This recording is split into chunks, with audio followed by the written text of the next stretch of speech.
Good morning and good afternoon, wherever you are. Welcome to our OAG webinar today.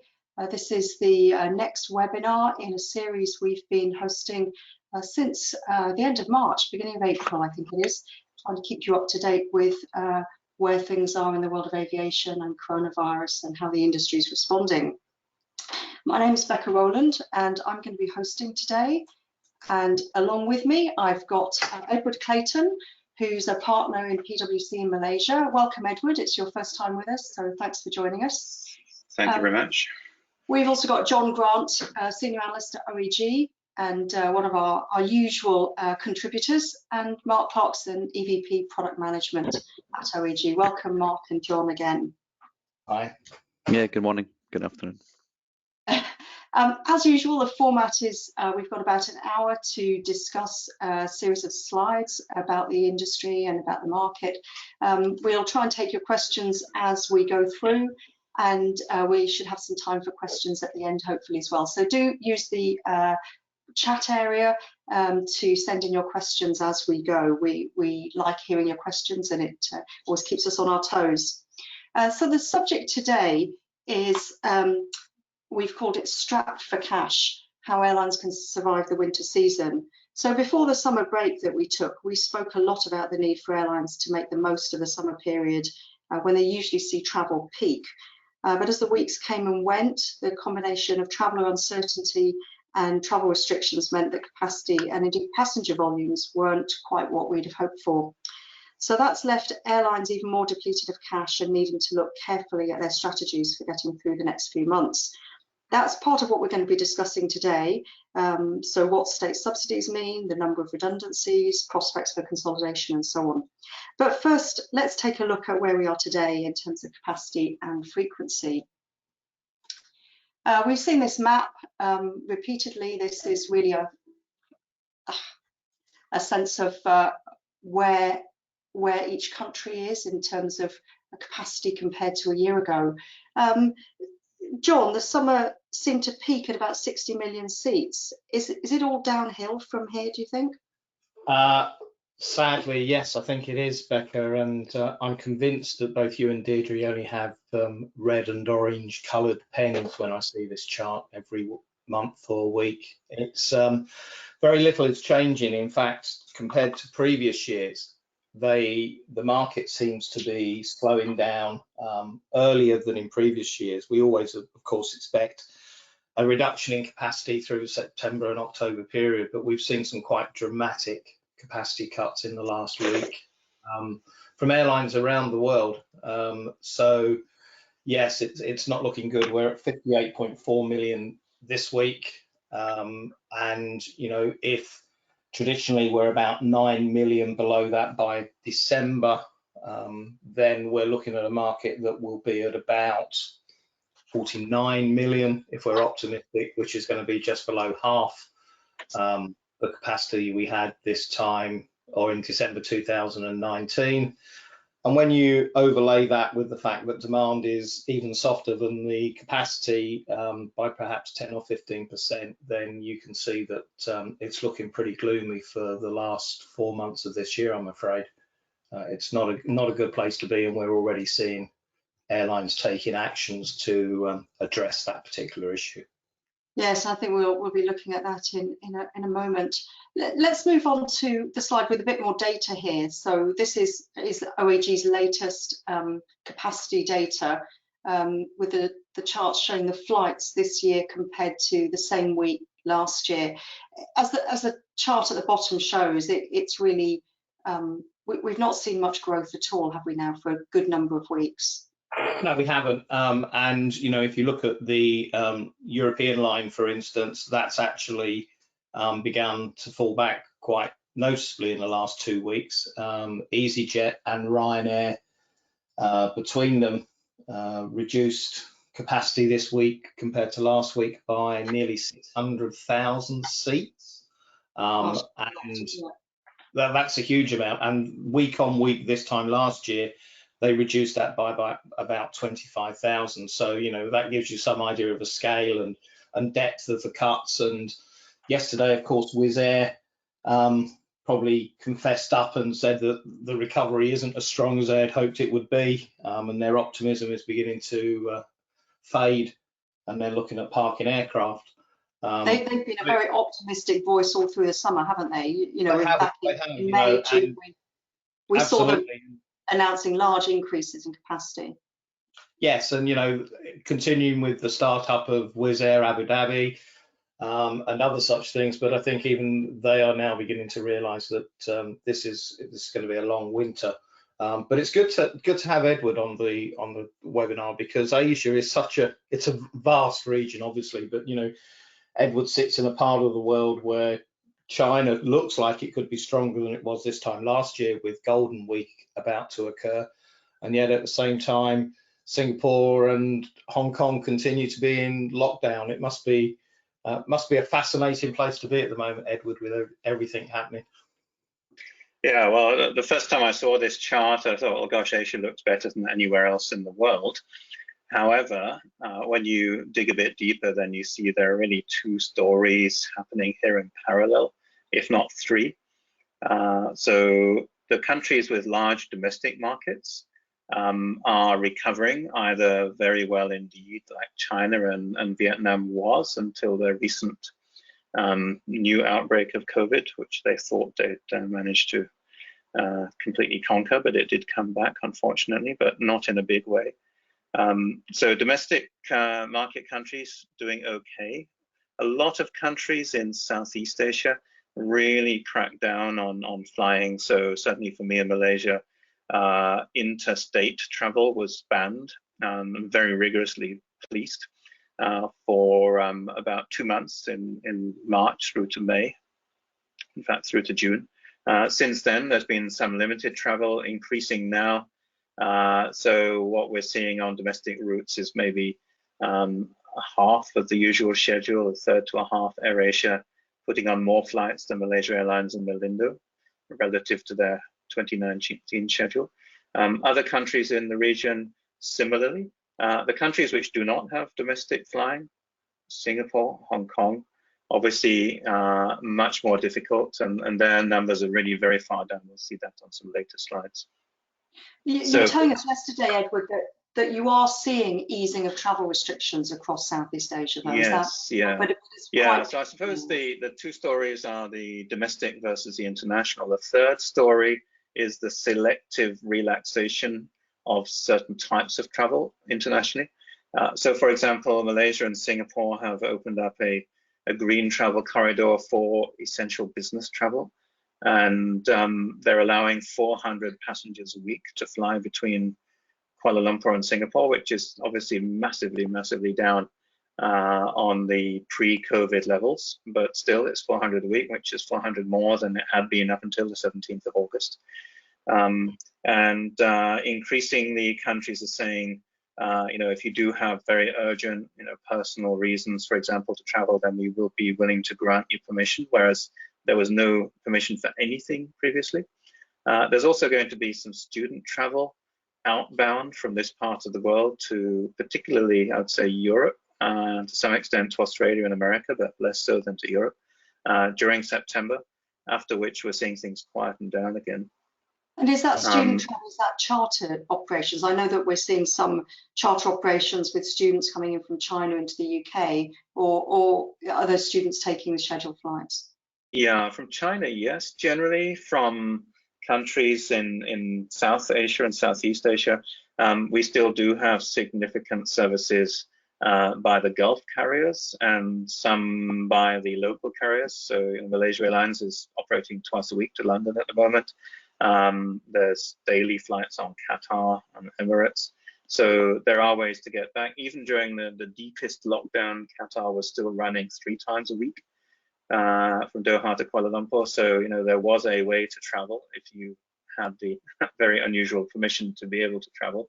Obviously, a lot of those flights were being supported by cargo loads as well. Mm-hmm. So the final thing which we are starting to now see, though, which is a negative, is that countries here are getting worried about resurgence of cases. So Malaysia yesterday announced that from the 7th of September, nobody with an Indian or Philippines passport would be allowed to enter the country, not even those people who have long-term residence visas, married to Malaysians or anything like that. They're all banned from the 7th of September. And that's the first time that we've seen a specific country ban like that happen.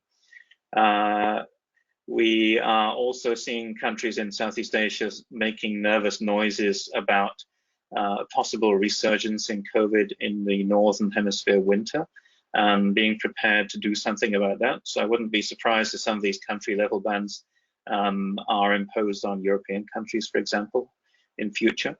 So I guess what we're seeing is countries are trying to relax travel a bit, but at the same time, they are not hesitating to switch off at relatively short notice if they see that that would bring in more cases than they've been having. And in many countries in Southeast Asia, particularly, we've been having very few cases. Malaysia typically running at about 10 a day, and many of those are imported out of those 10.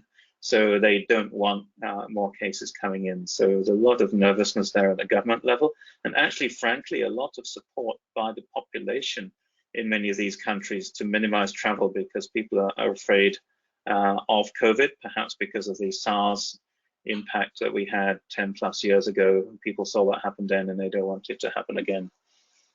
Yeah, you can see why with so much uncertainty. I think, John, you were telling me earlier that Australia yesterday said that they're not expecting international aviation to return really till, was it the second half of next year? Second half of next year to see any noticeable uptick, Becca. So it's yeah, it's quite alarming. We sit, second day of September, and we're already hypothesizing around no return to international demand in some major markets until second half of next year, which is really, really alarming. And yet, on the other side of a coin, Vietnam today has indicated its willingness to look at opening the market for scheduled services back to both Japan and South Korea. So it's a really, really confusing, very, very dynamic situation at a bilateral level between countries around the world. Yeah. So this data is just looking at our changes year over year by country, and we've taken a selection of Asian countries. So this shows very much what Edward was talking about. Hong Kong, Singapore still really struggling down there at the bottom in terms of the capacity return. Vietnam picking up a little bit from, it's gone back and forth over the summer, a little bit better this week than last week. And China doing very well, and as Edward said, that number masks the fact that we've seen a bit of a resurgence in domestic capacity, but the international is well below where it was. We have, but I think in China, what we got to remember is, at what price is that demand being created at, and is it sustainable? We hear of incredibly cheap fares being available. And until, of course, we get to see some of the data that's coming out of the market in a few months' time, we can only ponder whether they're at the same level or probably 30–40% lower than last year. And the price of oil has just notched up a little bit in the last few weeks as well. So it begs the question. It's going to be one of the struggles, not just in China, but in other parts of the world. Is it actually profitless capacity and operation? Yeah, I think that story is going to be a bit mixed. I mean, I'm seeing ex-Southeast Asia fares typically double what you were paying pre-COVID, but with very restricted flights and very hard to actually get permission to fly. So I think in those sorts of situations, the yields are quite good, albeit not many passengers. China, obviously, a lot of flexibility for the airlines to fly off a seat, so then they're hunting the market. So, like many things here, it looks like a very mixed story of different markets responding in different ways. Yeah, and as one of the great challenges we have, Becca, within the industry is that a lot of passengers who booked long haul travel for the April to July period of this year were holiday VFR type travelers, and many of those were basically rolled forward 12 months and just said, I'll keep I'll keep my trip, but move it forward 12 months. So we have a bizarre situation where actually there is little or no capacity, no demand that has been built up in the last 5 months for this winter season. And yet, if airlines can get through to perhaps April of next year or even May of next year, and they right-size capacity to what will be existing demand that's already booked, trying to buy a fare for travel next summer might be extremely expensive because the normal revenue management parameters are going to kick in very early this year compared to previous occasions. So it's a really interesting, fluid situation. You know, if airlines can get through the next winter, then perhaps next summer with the right-sized aircraft, it could actually be quite a good season for the airlines that are still operating. Interesting, interesting. We're going to go to a different slide now. This is some new information that we haven't shown before, and it comes from a data source called Sherpa, and this shows, it's a sort of pictorial sense of where restrictions are at the moment, and what it effectively shows is these are restrictions into each country. So if you want to have unrestricted travel between two countries, it's actually pretty difficult to find a traffic flow where it's unrestricted in both directions, which just shows how difficult it is to travel at the moment. Mark, are you able to say a little bit about this Sherpa data that OAG is looking to include in some of its data sources? Yeah, sure. I'll give a little bit of the background. Yeah, we've been doing a little bit of work with Sherpa, just experimenting with their data. And Sherpa's a provider of essentially travel identification requirements for the travel industry as a whole. And so we've just been starting to experiment with the data and see, you know, how we can join that with our data and our products, because it can be very helpful for a bunch of different sectors. But I'll very quickly just kind of illustrate or discuss what we've illustrated here. So in terms of completely closed, that essentially means that international travellers are not permitted to enter those countries. There are some slight exceptions to that, so it's not like full closed. Partially closed, in that case, we're suggesting that arrival from specific countries is not permitted. So kind of touching on some of the things that Edward mentioned earlier on. And no restrictions means that international travellers are permitted from any country. However, quarantine may still be required. So obviously the UK on there is a nice shade of green, but as we know, there are quarantines from a list of countries. And then obviously there's a few that are there that are unknown where we don't have the data for it. So we're kind of early stages, just experimenting with the data. As I say, looking how we can join that together, but along with the capacity data, or the actual flown data that we have, understanding what the travel restrictions and visa requirements are, given how much they are changing and how frequently they are changing, it could be quite an interesting data set. Yeah, so this, I find it really interesting, and obviously this is a real sort of, it's very difficult to express all of the restrictions that are there in one map like this. So as you say, the UK appears green, but actually there's still quarantines there. Yeah. But the data itself is at a country pair level, isn't it? So it seems to me that's really helpful in this time. And I know when we were talking to Edward before this, we were talking to him yesterday, you were saying, Edward, that the restrictions are affecting the way people travel. So if you want to fly from Malaysia to the UK, you'll take a non-stop flight now, because in the past you might have traveled via the Middle East, via Dubai or Doha or somewhere, but actually those journeys, those connecting journeys, might require a quarantine on arrival now, whereas the direct flight from Malaysia might not. And so there's a whole range of other things that travellers have to take into account when they're thinking about how to fly. And indeed, better airlines. Yeah, absolutely. So, I've just been through a process of rebooking my son from Qatar Airways onto Malaysia Airlines for his trip to the UK at the end of this month for university. Basically, if he'd flown through Qatar, he would have had to do 2 weeks quarantine for sure. At the moment, Malaysian no quarantine requirement on arrival into the UK.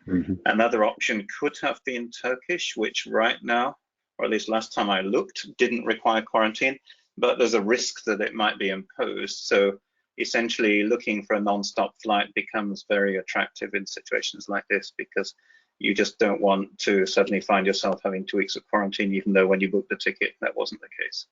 Yes, and earlier in the summer, we were talking about, we could see that non-stop flights would become more attractive, but for different reasons. And now it's about the quarantine. At that point, it was, you know, we foresaw that people wouldn't want to mingle with people in a hub environment where people are coming from all sorts of places, that experience of a hub airport may be less attractive. But now the reasons are slightly different. And Becca, I think, you know, this goes, but it goes back to what we were saying right at the beginning for carriers such as Emirates and Qatar in Doha and Etihad, balancing your network when you are so dependent on international to international connectivity, and making sure that you can, you know, engage in some of those 6 freedom flows that are so important to your business is almost impossible. With countries like the United Kingdom changing its quarantine requirements on a weekly basis, people are exposed to booking a ticket and then finding that they're suddenly exposed to 2 weeks of quarantine because a rule has been changed at very short notice. It's very, very frustrating for airlines and for the passengers, perhaps more so for the airlines, because, you know, they can't plan, they cannot build their networks. They cannot begin to think about a winter operation, and we need to be much more resilient in the way we handle at a bilateral level entry requirements. And are we going to see passengers looking for more flexible tickets? Are travellers going to trade up to pay more for the flexible tickets to give them more choices? So yes, well, absolutely. And I'm seeing two specific things. One is those Middle East carriers that we've just been talking about. They are actually being very creative about trying to persuade you to book, giving you, COVID tests, giving you vouchers if you need to change at short notice, making it very clear that they will understand your need for flexibility. The other thing I'm seeing, and again, this is Malaysia Airlines, is that they've introduced a new economy flex fare, which is only about $40 more than the restricted fare. And it's very, very tempting to pay that extra $40. In fact, that's what I'm doing for sure every time I book a ticket now, which isn't very often. But you say, well, for an extra $40, knowing that I can get a refund, knowing that I can change with no issues, I think I want that. Thank you very much. So I think airlines are saying, okay, we need to build in flex to give people the confidence to book. Becca, we've also seen over the weekend, of course, all of the major US airlines waive their normal booking fees for changes to reservations, etc.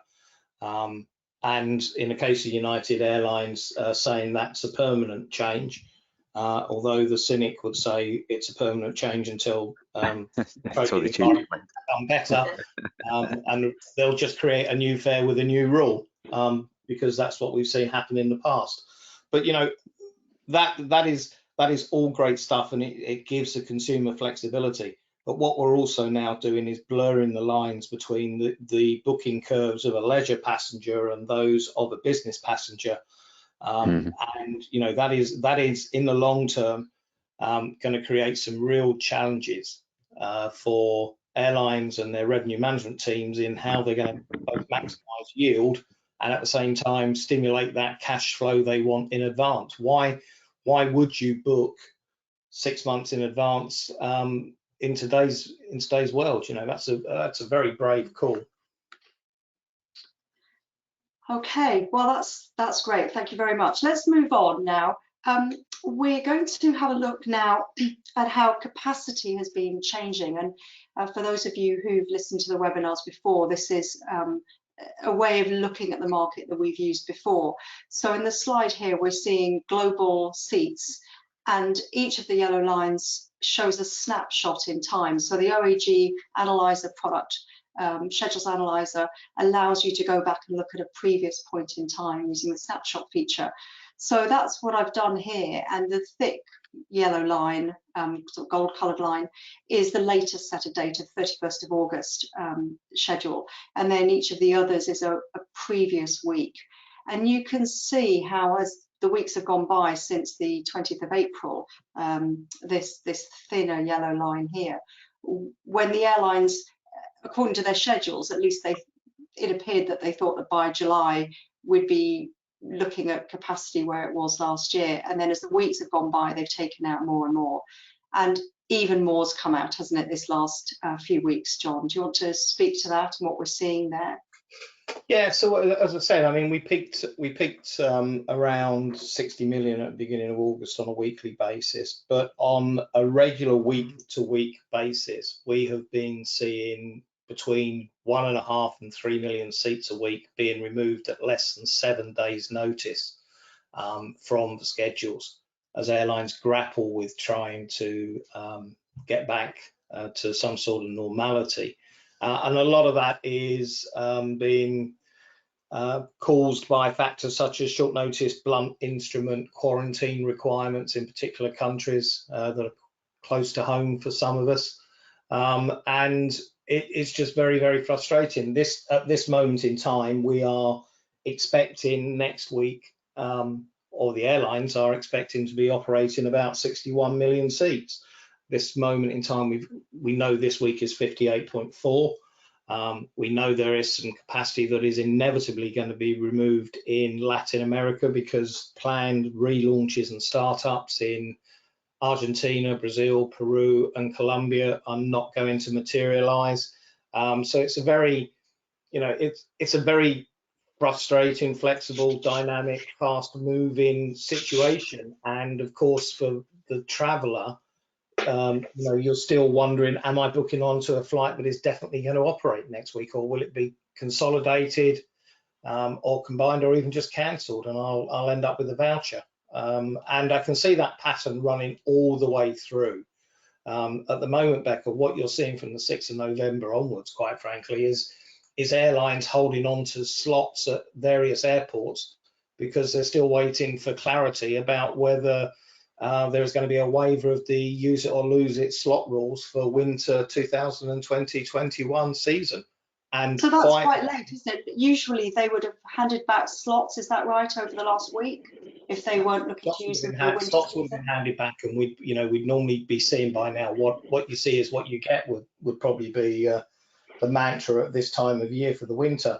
And please, regulators, make some decisions, get off the fence and tell the airlines what they can and cannot do. They're waiting for your guidance. We just need leadership and direction from the authorities, and the airlines can respond accordingly. At the moment, they're just looking at their so-called leaders, waiting for some guidance and direction. It seems like it's a really difficult situation for the airlines, doesn't it? Because if you know that going into this winter season, you need to preserve cash. You don't really want to be operating flights you don't need to. And yet this says to me that from the 6th of November, the schedule has more capacity than it needs still. Well, when we entered COVID-19, Becca, you may remember there were some airlines who were being criticised because they were literally almost flying empty aircraft to maintain slots at prime European airports. And only after the dispensation was given did those flights really stop. And the environmentalists had a field day with that. So, quite frankly, the aviation industry scores more own goals than Brighton do at Liverpool every season. That's at least a couple. So we need to get a bit more of a grip of what's going on and work in a coordinated fashion. Yeah. So just a reminder, if you're listening in, please do send your questions in. We're getting a number of questions, and we'll try and pick some of those up as we go and answer a few more at the end. So do send your questions in. And the next slide might give you some reason to comment or tell us what you think about this. What we've done here is taken that latest data, the thick yellow line that we just saw, and said, what happens if we project forward growth as we've seen it in capacity over the last 20 weeks or the last 10 weeks or the last 5 weeks. Now, the 10-week growth is higher because it included that sort of early summer anticipation that airlines would be able to add a bit more capacity. And the last 5 weeks where we've seen growth flat, if we project forward at that rate, the year ends at 50% of the capacity we had at the same point in 2019. So 3 different views there of where we might end up this year. I think, Edward, when we spoke yesterday, you thought that bottom line looked quite reasonable, didn't you? Yeah, well, interestingly, in, I suppose, middle of April, I was doing a webinar and I was broadly suggesting that the thick yellow line that we see here is what we were going to see. However, at that time, I'd also expected that the upper last 10 weeks growth line was the one which would then continue as COVID disappeared in the summer and schedules got back to normal. I think now the bottom dotted line is much more likely that we're going to see, if anything, actually a bit of a reduction in traffic during particularly mid-October to early December, probably then a bit of a pickup as people need to travel again for the year-end holiday season. And it's not just on holidays, but students, people relocating, that kind of thing will also need to travel. So I've shifted my view from thinking it's going to all come back to normal by December, or at least maybe 70 or 80% of normal, to thinking that where we are now, running at about half of last year's capacity, is probably going to continue at least until the end of the year, probably, I suspect, all the way through until the beginning of summer season 21. So that view means that we're going to see another 350 million seats come out of the schedule this year, doesn't it? It does, and I think we, my view of 2 weeks ago is it just continues to harden. And we were one of the first to call 2024 as possibly the point of a return, and we were one of the first to call that this is not going to get any better. And I just feel that we're in a situation where the reality is we did peak in the first week of August, and notwithstanding Golden Week and Labor Day, which is coming up next weekend, and Thanksgiving, the business demand has not returned. The meetings, conference and exhibition market has not returned and will not return. Every major conference around the world, I think, has been cancelled through to probably March. So yeah, this is probably a fair reflection of where we are. Yeah. And given the sort of typical winter reductions in a normal world, John, would we think we should be looking at a further dip, as given everything that yourself and Edward have just talked about, from November through March, actually a noticeable chunk off that line, even the last 5 week growth number? Absolutely, Mark. South, surely. Yeah, I think it could, and maybe now's the moment to take a walk to Beachy Head and look over the cliff, because it's pretty grim. And if we are at 58, and as I say, we could be below 50 by year end unless we find a vaccine or some dramatic development occurs, and there's no real sign of that happening at the moment, I'm afraid. Yeah, well, I think there are basically 2 possible outcomes here. One is that COVID really explodes again in the cold weather as a Northern Hemisphere winter, in which case actually even 50% is going to be optimistic. The other is that Northern Hemisphere countries manage to keep things under control, and that we see by December that actually things are looking not too bad, in which case I suspect we'll start to see some recovery from probably mid-December and through the early part of next year. But it really depends on whether governments feel confident, and a lot of that is going to depend on whether COVID is kept under control. We're seeing the Southern Hemisphere at the moment is struggling in their winter. South America, Australia have had resurgences. So we really need to see what happens over the next 6 to 8 weeks in the Northern Hemisphere, and whether it comes back or whether the governments manage to keep it under control. Yeah. So all this change in capacity, it must be quite difficult, I guess, for OAG just to keep on top of the schedule. This slide shows over the week since the 20th of July how that capacity's come out for the month of September. So we started back in July thinking that September had about 80 million seats in there, and now we're at about 41 million. So Mark, that's a huge amount of schedule changes for you to keep on top of, isn't it? Yeah, I mean it's busy enough in a normal time. The number of changes that we receive, I think, and we've touched on it before. I think, each airline has, had their own battles to fight, and the way that they've managed their schedule, the passengers that they've got already with bookings, trying to repatriate those bookings, keep them within their systems when they themselves are running with a skeleton crew at best sometimes, and trying to manage that through their own processes to look after each of those passengers. And John's been quite vocal about one or two airlines who have been looking very purely at the next sort of 3-4 week period, and leaving their schedule as is for that period further out. And I think this is kind of an illustration of that airlines are just very much focused on the here and now, and as obviously they get closer to those travel months, travel periods, starting to make significant changes to the schedule. So yeah, I think this is a good illustration of that, and that's obviously we're looking at the different ways of joining our data, so looking at the schedules data, but also the status data, and that can tell us a lot of good information about ongoing cancellation rates, and factors such as that to help give our customers a slightly better view on what is happening. Yeah, we're not showing any of the cancellation data today, but we have in previous weeks, and it's been really helpful to see how the airlines respond when they need to make very sudden changes to the schedule. I think it's been really insightful to be able to put the two together.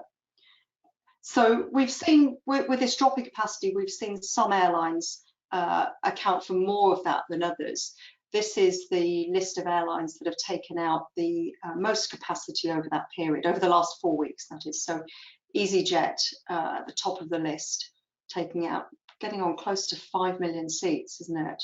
And then a range of other airlines. Not so many Asian airlines, Edward. Is there a reason? Well, I was just looking at Lion, which is relatively high up in the list, although it is a very large airline. I think the thing is we don't have as many big airlines generally in Asia as people like EasyJet, and those which are very large are generally the Chinese ones. So you see Air China actually kind of in the middle of that list, but as a proportion of seats, I guess relatively small. Whereas Singapore Airlines is taking out almost everything, like 95% down. So yeah, no, I think it's a factor of the rather fragmented nature of the Asian airline market rather than the fact that they're not cancelling. We're certainly seeing lots of seat reductions. Becca, if you look at both EasyJet and LATAM, they are both essentially taking those seats out because of quarantine and continued lockdowns that have been imposed or changed at very short notice. I mean, I think every major European market that EasyJet operates to has been impacted by Boris's quarantine requirements in the last 5 weeks. LATAM, a combination of both, all of its major markets still being closed, but of course they need to restructure as part of their Chapter 11 recovery strategy. And Wizz Air, yesterday's announcement that we touched on. You can go through this list. Malta Air is really part of the Ryanair group, and that's as much a transfer of using the Ryanair prefix rather than the Malta Air prefix. So that's perhaps the only one. But as you go through this list, it's just full of carriers who would love to be flying and would love to be doing more than they are, but are completely frustrated by what they see going on around them. Do we have a question from Christian Highlander, who said, if travel restrictions were lifted across the globe, what demand would you project? Will the supply still be suppressed due to lack of demand? So are you saying, John, that this is just about restrictions, and if there weren't the restrictions, the demand would come back, or it's not quite that simple? It's certainly not that simple, and unfortunately timing is everything. If Christian had asked this question in perhaps May, and we had a summer season to look forward, a Northern Hemisphere summer season to look forward to, then you might have some more optimism about the future. But as we're heading into the winter, and given that people are still cautious, I don't think that demand would come back immediately. It would obviously be a lot easier to travel and confidence would be restored. But even when that confidence is restored, there is going to be I think a very clear pattern of how the recovery will take place, which is going to be domestic and then regional, and then from there on to long haul travel. I saw someone say the CAPA event has been taking place today, and it's one of those things where someone says the blindingly obvious.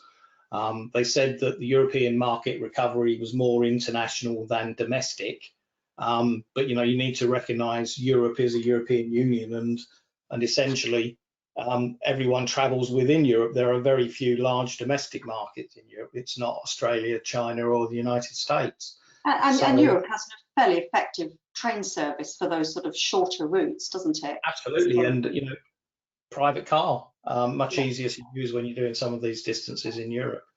So I don't think it's as black and white as remove the restrictions and everything will come back. But it will certainly give a boost to confidence, and then it becomes about the airlines and the airports and the tourism boards messaging and marketing about the safety of travel relative to other forms of transport and the processes that have been in place to ensure the highest hygiene standards. Right. Yeah, it's been interesting to see how people have reacted as restrictions have been lifted in our parts of the world. Typically, John, as you say, you don't get an immediate jump up in traffic because people actually don't quite believe that their journey is going to be trouble-free. So they wait a bit. So if you do a trip, then everyone else is asking, how was it? Was it okay? Did anyone stop you? Did you get the police or anybody else going after you? And so you assure them and it was all okay.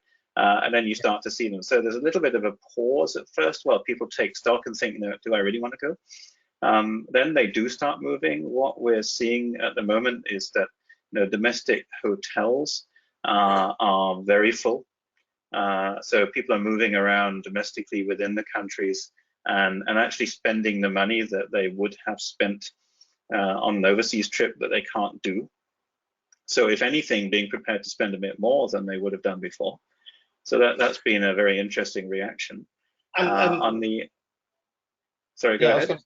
I've seen a new phrase appear in the last couple of days, which is called revenge spending, where people are going out and buying brand new cars because they haven't spent anything in the last 5 months. Now, if that transfers itself to the aviation industry, could we actually see a revenge spending where, from a safety perspective, people upgrade to premium economy or even business class because they feel they're going to be socially distanced from other passengers? It's a really interesting situation. No, I am seeing that in this part of the world. That people are prepared to spend a bit more and have it's partly like, oh, okay, I've got all this money in the bank. Those people who do have money in the bank have often got a lot because they haven't been spending as much because they've been unable to spend. So they're like, well, I'm going to make myself comfortable at least. And perhaps they also think about safety too. The slight problem that we're seeing with the hotels, and I suspect this is also going to be a problem with the airlines, is that they've sent home a lot of their staff, and then in some cases back home to other countries. They can't get those people back. And now they're trying to run the operation. And so we're seeing some hotels are actually not able to reopen all their rooms because they don't have enough staff available to operate all their rooms. And I suspect airlines as well. I mean, in this part of the world, Singapore Airlines has a huge number of non-Singaporean cabin crew, for example. They've probably gone home to their home countries. They may not be able to come back. Emirates, Etihad, the same. So it's going to be interesting to see what happens when demand does come back and whether the airlines can actually switch on fast enough probably not a bad thing if they can't from a yield perspective, but we may well see a bit of a delay as people reactivate staff and aircraft. Very interesting, very interesting. It's going to be some, I think one of you told me yesterday that you've seen a job advertised for a revenue manager position, and I guess the revenue management teams are going to have their work cut out, aren't they, over the next? I think wasn't it a route profitability manager in Malaysia Airlines, which is obviously a role that's not been filled in the last 30 years. Okay, let's move on. I'm just going to touch very briefly on this chart. This is one we've shown you before, so it's no different to what we've shown before. Just to remind people that there is a sense that there are some airlines at risk out there financially. This data comes from Ishka. It's not hugely recent, and we've had plenty of discussion amongst ourselves as to whether certain airlines should be in which box. But just as a reminder, really, that there are airlines which are struggling, I guess, and have got to look very carefully at where things go now. So I didn't want to really spend any time talking about that, but just use that as a sort of introduction to. Can I just ask Edward, because he sits right in the middle of one of the most high-profile candidates in the top right-hand corner, AirAsia and AirAsia X. Is it too big? Can it survive? It's and everything I'm reading in the public domain is that AirAsia X is really struggling. AirAsia has a much bigger domestic operation, but AirAsia X has no domestic operation. So yeah, I'd say that the shorter haul AirAsia operations, they are certainly being very aggressive at putting capacity back in when they can, trying to maximize cash flows. So I think there's some reasonable chance there. The interesting dynamic I'm seeing with this is, I suppose, twofold. One is that if governments come in too early and promise support, then the lessors want to get their hands on that support. If they don't come in early, then the airlines are actually in quite a strong position to tell the lessors that they simply can't pay, but the lessors have got nowhere to go because there isn't anybody else who's going to lease the aircraft. So there's a sort of waterfall of pain here, and the airlines are not at the bottom of that waterfall. It goes beyond them to both the lessors and the banks that lend to the lessors on the one side, on the other side to people like ground handlers, to the airports and others. So the airlines are, say, in the middle of that, and to a large extent, the people below them in that waterfall of pain actually need the airlines to survive in order to come out the other side. So I suspect there are going to be some very, very interesting discussions happening over the next few weeks as people recognize that although in normal circumstances they might drive an airline into bankruptcy, in this situation it's actually very much in their interest not to do so and to accept some of the pain themselves instead. Yeah, and of course we know from the US market, Chapter 11, which can happen at such short notice, is devastating for the airline suppliers, whilst the airline quite frequently comes out of it with no debt and in a better position than it went in, which is just seems a bit perverse, really. So let's have a look at that state support. Again, the core data here comes from a combination of Ishka and who's collated all the data on state support and the capacity from OAG. So on the left here, we're showing the state support and the seats that were flown by each of these airlines January to August this year. And what that means in terms of state support per seat, which has some incredible numbers there. And on the right, we just show the top 10 airlines or airline groups by state support. And the chart in the middle is the data associated with the table on the left. So some very large numbers there of state support for each airline, certainly at the top end there. Singapore Airlines is big because they've not flown many seats, but well, partly, Becca, and also because it's a more complex refinancing structure in Singapore than just literally a loan. It's an investment, and there are other considerations that need to be taken into account. But notwithstanding that, you can see the size and the scale and the strategic value that governments are placing on their airlines, even if they're public sector or private sector, and how deep some pockets have been to support those carriers through this period of time. And as much as you see airlines that are on there, there are equally a number of other carriers who are conspicuous by their absence. Very little state aid or support for Virgin Atlantic, who've just managed to refinance, and the IAG group, for instance. And in some parts of the world, the governments, quite frankly, do not have the cash to support them. If you look in Latin America, in times of a pandemic, there are much bigger issues than purely financing or protecting your national airlines when you don't have much public sector cash available. Similarly in Africa. So it just goes to show how deep this has been. And let's remember that many of these airlines are currently in discussion or considering how they're going to be financed through the winter period. So this principally was to take them to the end of October, and we have a lot more cash that's going to be required in the coming months to see them and bridge them through to summer 2021. So one of the moves that airlines inevitably are making is redundancies and cutting jobs. So this is a chart that just shows the airline redundancies announced. When I totted it up, it came to about 190,000 so far.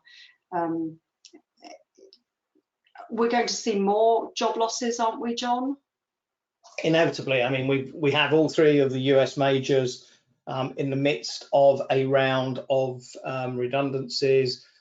British Airways are letting or have made a number of staff redundant or changed their terms and conditions, and they're now in the throes of leaving the business.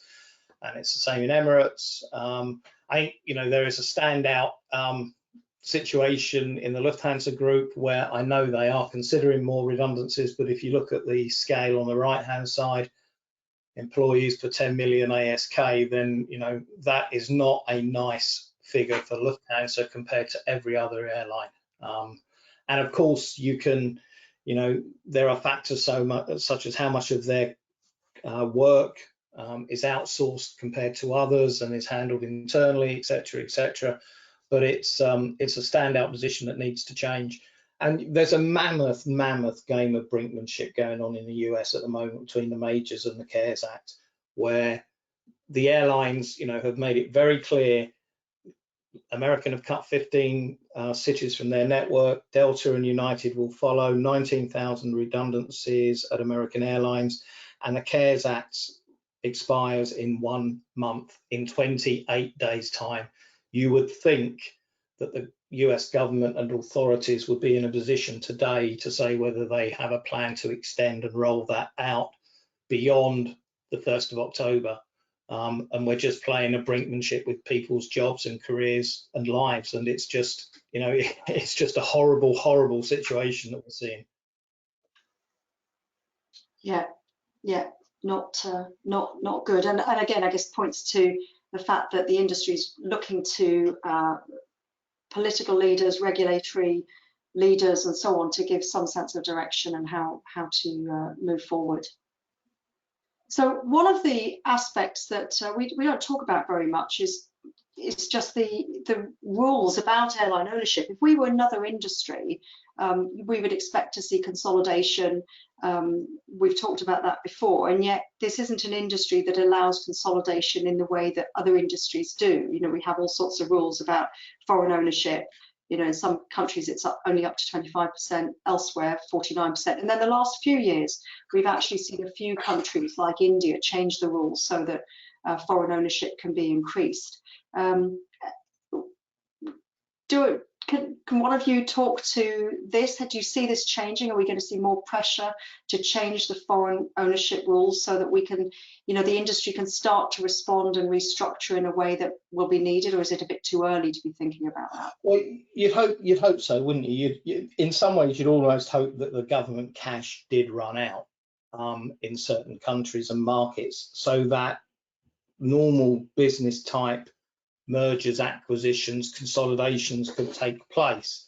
And you know, airlines stop being seen as a national strategic asset. And indeed, if they are national strategic assets, why are they taxed so highly in some parts of the world? It's counterintuitive to have a national asset that you then tax to the hilt and frustrate demand. But the other part of this equation, of course, Becca, is not just what the ownership rules are, but are any of these actually worth investing in at this moment in time? Well, I was reading yesterday that in India, the Air India privatisation has been pushed back as there may be new interest in the airline. So that I think it was just Tata was a potential party interested, and now there's talk of Lufthansa, Etihad, Singapore Airlines, Hinduja Group, was what I was reading yesterday. So maybe there are some bargains in the same way that we've talked before about there are opportunities, aren't there, through these difficult times, and we may see new startups, you know, as a result of, you know, there's plenty of staff going to be available, there's aircraft going to be available, there may be less competition on certain routes. So there are opportunities in the market. In the last couple of months, OAG have received 7 new applications from airlines requiring an IATA code before they can launch services. And you're absolutely right. You know, timing will be absolutely central and crucial to what happens. But if a new startup airline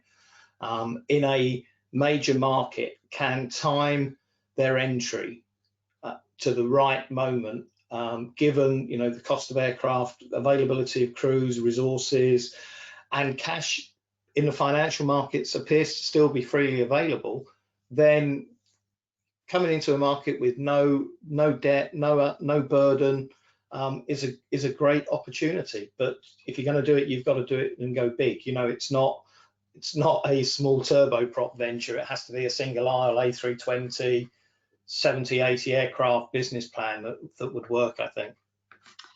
Okay, we are almost out of time. We've got one more slide, and then if we can, we'll try and get another question in, or a couple of questions. This is just a look at the winter season. So winter 20, the 22 weeks, I believe it is, of the winter season. And the grey line shows the capacity last winter, and the yellow line is showing what's in the schedule at the moment. So this really reinforces what we were saying earlier, I guess, that this doesn't look realistic. The schedule at the moment doesn't look realistic, does it? We should expect to see some significant changes here.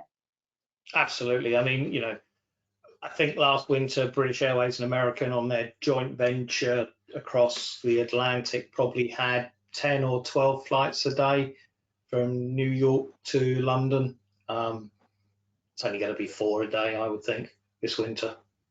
You know, and all of that sort of stuff is still baked in and has got to come out. I mean, you know, we're going to be making a transatlantic souffle without any eggs this winter, I think, Becca. It's going to be that grim.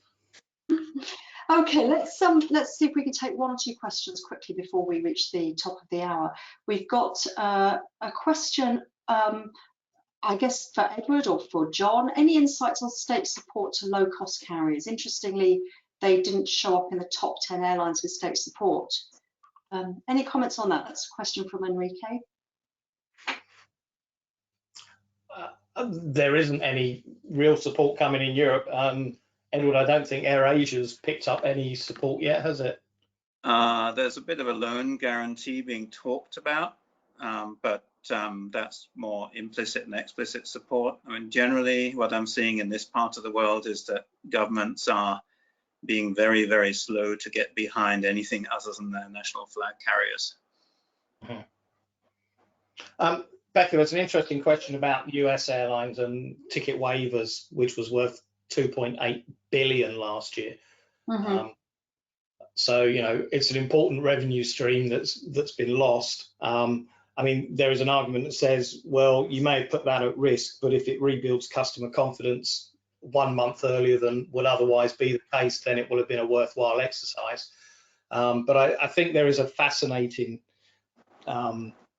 commercial consideration in the US that doesn't appear, or probably appears in Australia as well, which is the value of the credit cards that those airlines have with their respective partners, and how the airlines are now leveraging those credit cards and their value to secure loans in them to continue their operations. So, you know, we know that the credit cards are of extreme value to Delta, American and United, but I think even British Airways secured, I think it was a 750 million loan from American Express in exchange for additional air miles.